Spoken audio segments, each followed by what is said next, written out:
Hello नमस्कार, मैं doctor Rajneesh Kumar आप सभी का एक बार फिर से हार्दिक स्वागत करता हूं। आज की वीडियो लेक्चर में हम बात करेंगे कि यदि आप CUET यानी पीजी हिंदी विषय से प्रवेश परीक्षा की तैयारी कर रहे हैं, तो हिंदी विषय में हमें क्या पढ़ना है, हम उसके पाठ्यक्रम पर बातचीत करेंगे। कौन-कौन सी किताबें पढ़ना है, कम समय में हम इस प्रवेश परीक्षा की तैयारी कैसे कर सकते हैं, उस पर बातचीत करेंगे। इस बार हमने 2023 को ध्यान में रखते हुए सेकेंड सीजन की शुरुआत की है। हालांकि सीयूईटी पीजी एंट्रेंस को लेकर सन 2022 में हमने तैयारी कराई थी। यहाँ से कई विद्यार्थी सफल हुए थे और उन्होंने अपना कमेंट्स भी किया कि वे यहाँ से लाभान्वित हुए थे। तो इसी चीज को ध्यान में रखते हुए मुझे लगा कि सन 2023 में जो भी विद्यार्थी नए सिरे से जुड़े हैं और विश्वास बनाकर इस चैनल के प्रति सफलता हासिल करना चाहते हैं, तो क्यों ना हम भी उनके साथ मेहनत करें, उनकी नई उम्मीदों को, नई ऊर्जा को नई सफलता में बदला जाए। उसी चीज को ध्यान में रखते हुए सबसे पहले मुझे लगा कि सिलेबस पर बातचीत करना चाहिए। एक बार फिर से सिलेबस को डिस्क्राइब करना चाहिए, जिससे कि आपको एक आइडिया लगे कि हमें क्या पढ़ना है, क्या छोड़ना है। तो चलते हम सीधे बात करते हैं सिलेबस के ऊपर। आप देख रहे हैं यहाँ पर सबसे पहले सिलेबस के पैटर्न के बारे में बताया गया है कि आपका जो एग्जाम होगा वो कितने क्वेश्चन पर आधारित होगा, कितने भागों में बटा होगा, हिंदी विषय से कितने प्रश्न रहेंगे और अन्य विषयों से कितने प्रश्न रहेंगे। तो आप देख रहे हैं कि नोट करके यहाँ पर दिया गया है और अंग्रेजी में ही पूरा ये दिशा निर्देश बताया गया है, जिसमें कि कुल 5 बिंदु हैं। आप देख रहे हैं कि 5 बिंदु यहाँ पर दिए गए हैं। इन पांचों को हम समझते हैं। जब इनको हम समझ जाएंगे तो उसी हिसाब से हम तैयारी करेंगे और निश्चित तौर पर सफलता प्राप्त करेंगे। आप देख रहे हैं यहाँ पर लिखा गया है पॉइंट नंबर 1 में, there will be one question paper which will have 100 question. यानी कि जिस परीक्षा की आप तैयारी कर रहे हैं उसमें कुल 100 प्रश्न होंगे। ठीक है, एक ही पेपर होगा और 100 प्रश्न होंगे। All question will be compulsory. सभी प्रश्न क्या होंगे? अनिवार्य होंगे। ठीक है, सभी प्रश्न अनिवार्य होंगे। The question paper will have 2 parts, parts A and parts B. जो क्वेश्चन पेपर आप सभी को मिलेगा उसके 2 भाग किए जाएंगे, पार्ट ए और पार्ट बी। तो आपको ध्यान में रखना है कि जो सीयूईटी का क्वेश्चन पेपर होगा वो 2 भागों में होगा, ए व बी में होगा। आगे बताया गया कि part A will have 25 question. जो पार्ट ए होगा उसमें कुल 25 प्रश्न होंगे और ये 25 प्रश्न कहां से पूछे जाएंगे? Language comprehension, verbal ability, general awareness, mathematical mathematical, quantitative ability and analytical skills. मतलब कि जो 25 क्वेश्चन होंगे इसके क्षेत्र अलग अलग है। भाषा अवबोध क्षमता से रिलेटेड होंगे, वर्बल एबिलिटी, ठीक है, जीएस के कुछ क्वेश्चन होंगे, कुछ क्वेश्चन मैथ के होंगे, ठीक है, कुछ तर्क वितर्क पर आधारित क्वेश्चन होंगे, रीजनिंग से रिलेटेड। तो इसको आपको ध्यान में रखना है। पिछले साल के क्वेश्चन पेपर को मैं नीचे डिस्क्रिप्शन बॉक्स में उसका लिंक बता दूंगा, वहां से आप देख सकते हैं। 2 साल के क्वेश्चन पेपर आपको मिल जाएगा, जिससे कि आपको आइडिया लग जाएगा कि किस हिसाब से क्वेश्चन पूछे जाते हैं। जबकि इसका पैटर्न आप देख रहे हैं कि 25 क्वेश्चन अलग अलग क्षेत्रों से पूछे जाएंगे। पार्ट बी दिया गया है कि इसमें 75 क्वेश्चंस होंगे जो कि सब्जेक्ट स्पेसिफिक नॉलेज पर आधारित होंगे। यानी जिस विषय से आप पीजी का फॉर्म भरेंगे वहीं से सवाल पूछा जाएगा। मान लीजिए यहाँ पर जितने विद्यार्थी जुड़े हैं सब हिंदी विषय से तैयारी कर रहे हैं, तो 75 क्वेश्चन आपके हिंदी विषय से होंगे। तो मोटे तौर पर आप समझ गए कि 25 क्वेश्चन अलग अलग पार्टों में बटे हुए हैं। लैंग्वेज से रहेगा, रीजनिंग से रहेगा, जीएस जीके रहेगा, तर्क वितर्क क्षमता से रिलेटेड सवाल रहेंगे। ठीक है, 25 क्वेश्चन और 75 क्वेश्चन आपके रहेंगे सब्जेक्ट से। तो टोटल यहाँ पर हो रहा है 100 क्वेश्चन। तो 100 प्रश्नों की तैयारी आपको करनी है और उसका जो एक तरीके से पेपर का स्वरूप कैसा होगा, प्रारूप कैसा होगा, वो आपको समझ में आ गया होगा। अब हम हिंदी विषय के सिलेबस पर बात करते हैं कि हिंदी विषय का सिलेबस कैसा होगा। इसको भी 7 भागों में बांटा गया है, इसके भी 7 पॉइंट्स किए गए हैं। आप देख रहे हैं 1 2 3 4 5 और नीचे 2 हैं 6 7। ठीक है, 7 भागों में पूरा सिलेबस बटा हुआ है। पहला जो पॉइंट है दिया गया है हिंदी साहित्य का काल विभाजन और नामकरण। तो आपने यूजी पीजी किया होगा तो जाहिर सी बात है कि काल विभाजन और नामकरण को हर हालत में आपने पढ़ा होगा। ठीक है, तो पहले आपको ध्यान में रखना है हिंदी साहित्य का काल विभाजन नामकरण। तो काल विभाजन को लेकर आचार्य रामचंद्र शुक्ल या यूं मैं कहूं कि सबसे पहले ग्रियर्सन ने प्रयास किया था। तो ग्रियर्सन से लेकर बच्चन सिंह तक के जो भी इतिहासकार रहे हैं उनको आपको ध्यान में रखना पड़ेगा। साथ में आप सुमन राजे को भी जोड़ सकते हैं। ठीक है, तो बस आपको ध्यान में रखना है कि ग्रियर्सन ने कितने कालखंडों में बांटा था, आचार्य रामचंद्र शुक्ल ने कितने कालखंडों में बांटा। इसके बाद नगेंद्र ने भी संपादित इतिहास ग्रंथ लिखा है, बच्चन सिंह ने भी लिखा है, रामस्वरूप चतुर्वेदी इत्यादि महत्वपूर्ण इतिहासकार रहे हैं। तो उनकी किताबों को आपने पढ़ा भी होगा, नाम भी सुना होगा। धीरे धीरे चीजें यहाँ पर भी आपको मिल जाएंगी। तो इसलिए पहले हम सिलेबस को ठीक से समझते हैं कि काल विभाजन को जरूर आपको ध्यान में रखना है। ठीक है, इसके बाद नामकरण। नामकरण आप देखेंगे कि केवल 2-3 कालखंडों के नामकरणों को लेकर बहुत डिबेट रहता है, जिसमें कि पहला है आदिकाल। तो आदिकाल आप देखेंगे कम से कम 20 ऐसे आलोचक होंगे जो कि इसको अलग अलग नामों से पुकारे। तो इन 20 आलोचकों को बिल्कुल आपको ध्यान में रखना। इसके बाद दूसरा जो ज्यादा विवादित काल है वो है रीतिकाल। कम से कम इसके 10 ऐसे आलोचक होंगे जिन्होंने रीतिकाल को अलग अलग नामों से पुकारा होगा, इसको ध्यान में रखना है। फिर आ जाता है भारतेंद्र युग और द्विवेदी युग, इसको भी अलग अलग कुछ नामों से पुकारा गया है, तो इसको भी आपको ध्यान में रखना है। तो नामकरण को लेकर यही 2-3 पॉइंट आपको ध्यान में रखना है, यहीं से ज्यादातर सवाल पूछे जाते हैं। ठीक है, तो पहला पॉइंट काल विभाजन और नामकरण, इस पर भी मैं नोट्स डाला हूं और वीडियो भी बनाया हूं। आवश्यकता पड़ेगी या फिर आपको मोटिवेट के लिए मैं फिर से सिलेबस के अनुसार महत्वपूर्ण चीजों को बताऊंगा, जिसको कि आप कम समय में तैयार कर सकते हैं।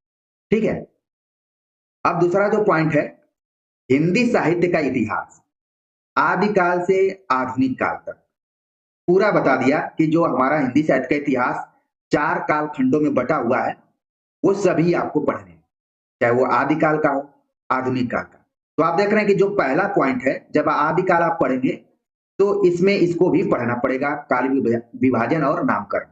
इसके बिना आप आगे बढ़ ही नहीं सकते। इसी में रीतिकाल का नाम नहीं दिया गया है, वहां पर भी आप पहले पॉइंट को भी कवर कर सकते हैं। तो इस तरीके से आपका रिवीजन होगा और आपकी तैयारी और मजबूत होती जाएगी। हिंदी साहित्य का इतिहास आदिकाल से आधुनिक काल तक पढ़ना है। इसमें मुख्य 3 चीजों को ध्यान में रखना है, यहां पर बताया गया है। प्रमुख रचनाकार, रचनाएं और प्रवृत्तियां, 3 चीजों पर आपको ध्यान में रखना है हिंदी साहित्य का इतिहास पढ़ते समय कि प्रमुख रचनाकारों को पढ़ना है। खासतौर से आचार्य रामचंद्र शुक्ल का इतिहास ग्रंथ पढ़ेंगे आप, चाहे विश्वनाथ त्रिपाठी का हिंदी साहित्य का सरल इतिहास या फिर नगेंद्र का हिंदी साहित्य का इतिहास पढ़ेंगे, तो वहां से प्रमुख रचनाकारों के बारे में आपको अच्छी जानकारी मिल सकती है। तो ध्यान में रखना है कि प्रमुख रचनाकार, अन्य रचनाकार छूट जाए तो कोई बात नहीं है, लेकिन प्रमुख रचनाकारों को आदिकाल, भक्तिकाल, रीतिकाल, आधुनिक काल में भी अलग अलग कालखंड बटे हुए हैं। तो सभी जो प्रमुख रचनाकार हैं उनको विशेष तौर पर आपको ध्यान में रखना है। अब आपके मन में आ रहा होगा कि ये प्रमुख रचनाकार हैं कौन। तो जब आप इतिहास ग्रंथ पढ़ेंगे, मोटे मोटे अक्षरों में जिन भी रचनाकारों का नाम लिखा गया होगा उनको विशेष तौर पर आपको ध्यान में रखना है। हालांकि आपके पास ऑब्जेक्टिव किताबें, वन लाइनर किताबें भी होंगी। तो कई बार क्या होता है कि हम जो चीज पढ़ना चाहिए उस पर ज्यादा ध्यान नहीं देते हैं, इधर उधर की चीजों को ज्यादा पढ़ते हैं और लगता है कि कहीं ये पूछ लिया जाएगा तो मैं फंस न जाऊं। इसलिए जो प्रमुख रचनाकार हैं जिन पर भी विशेष तौर पर ध्यान देना चाहिए वो कहीं न कहीं हाशिए पर चले जाते हैं, उन पर हम कम ध्यान देते हैं। लेकिन अब आपको सही रणनीति के हिसाब से देखना है कि जो प्रमुख रचनाकार, जैसे मैं आदिकाल की बात करूं तो आदिकाल में आचार्य रामचंद्र शुक्ल ने 12 प्रमुख रचनाकारों के बारे में चर्चा की है, जिसके नाम पर उन्होंने आदिकाल को वीर गाथा काल कहा। तो उन 12 रचनाकारों के नाम आपको पता होना चाहिए, उनकी रचनाओं के बारे में पता होना चाहिए। तो मान लीजिए आपकी तैयारी सही दिशा में चल रही है। ठीक है। प्रवृत्तियां, आदिकाल की प्रवृत्ति, भक्ति काल की प्रवृत्ति, रीति काल की प्रवृत्ति, आधुनिक काल की प्रवृत्ति।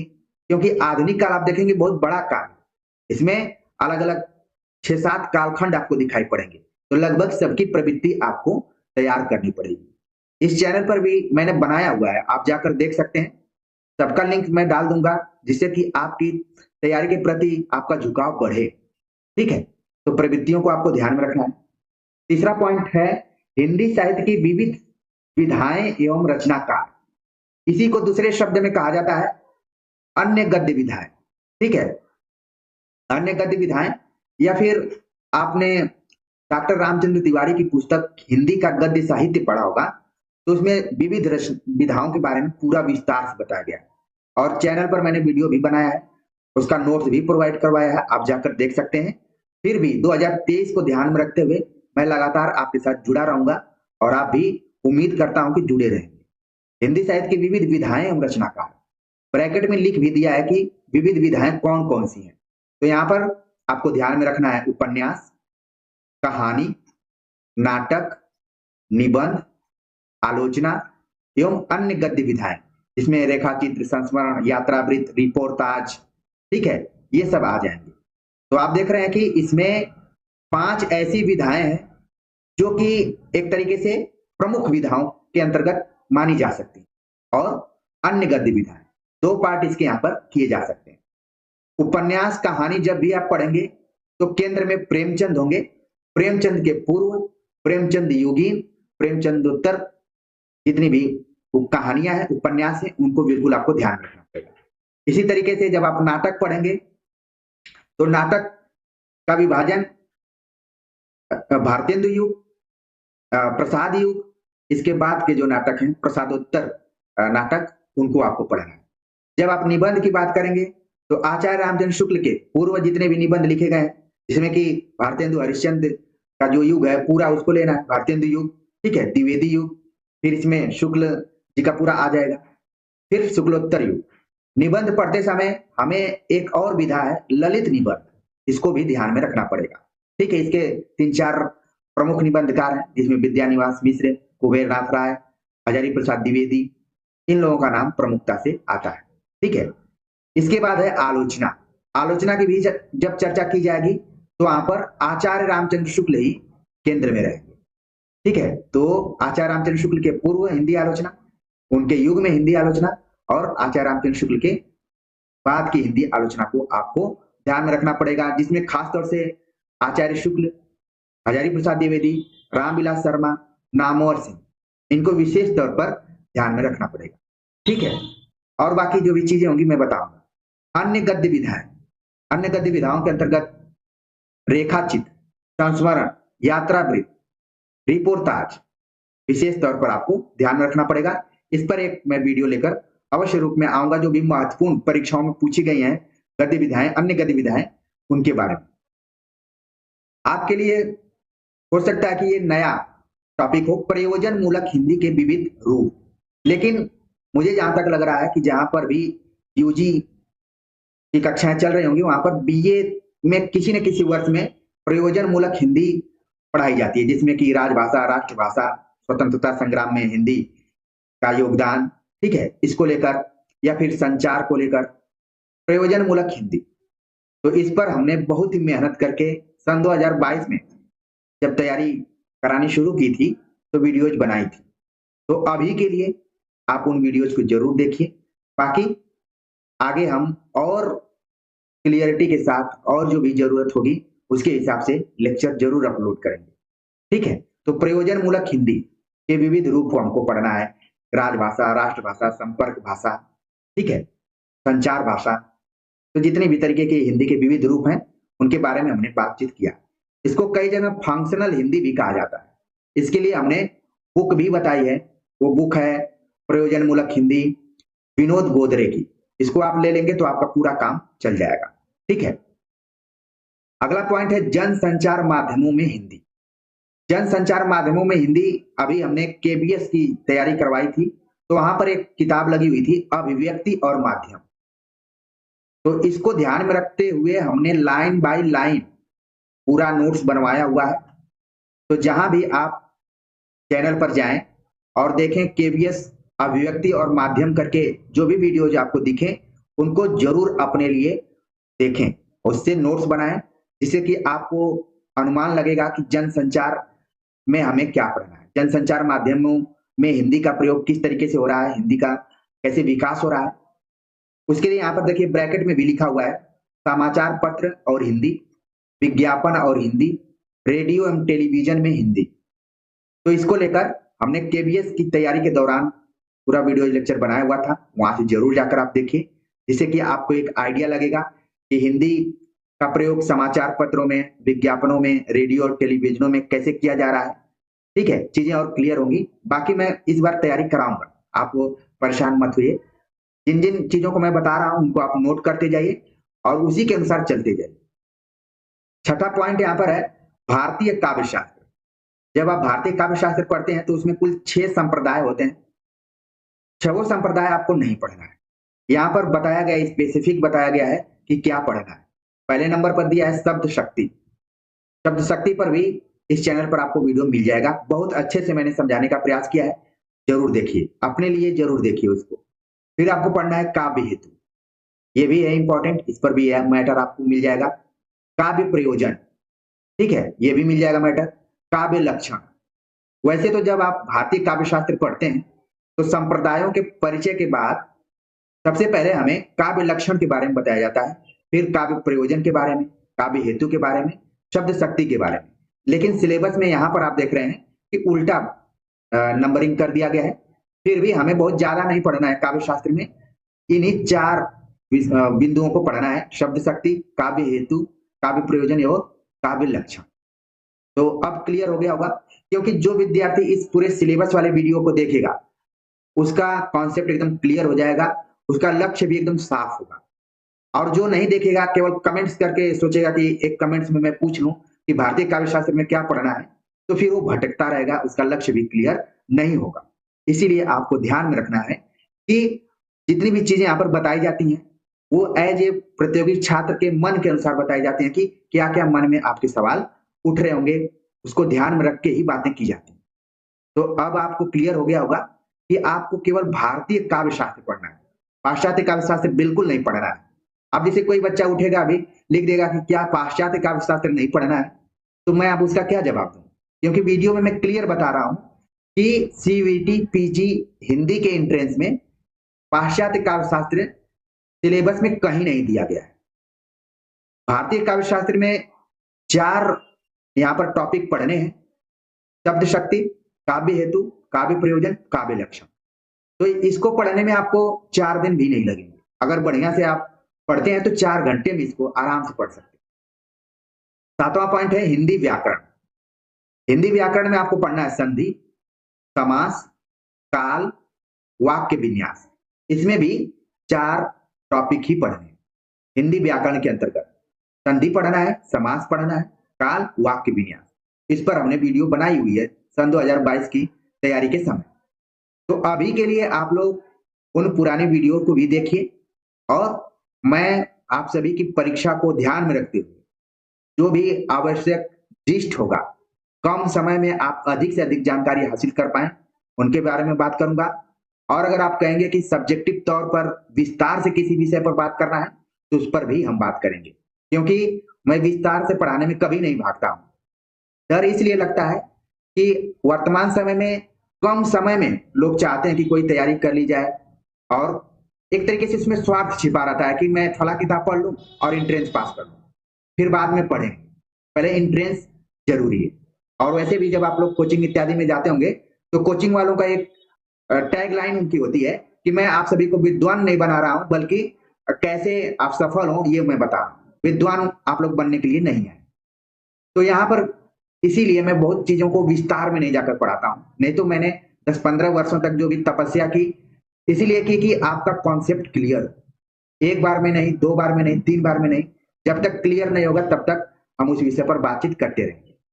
लेकिन यहाँ पर कुछ बहुत सारे ऐसे विद्यार्थी जुड़े हैं, बहुत अच्छे विद्यार्थी, वो तुरंत कॉन्सेप्ट क्लियर कर लेते हैं, बातें भी उनको समझ में आ जाती है। इस चैनल को हो सकता है कि आप लोग सर्च करें तो नहीं जल्दी आए, कोई और चैनल आ जाए।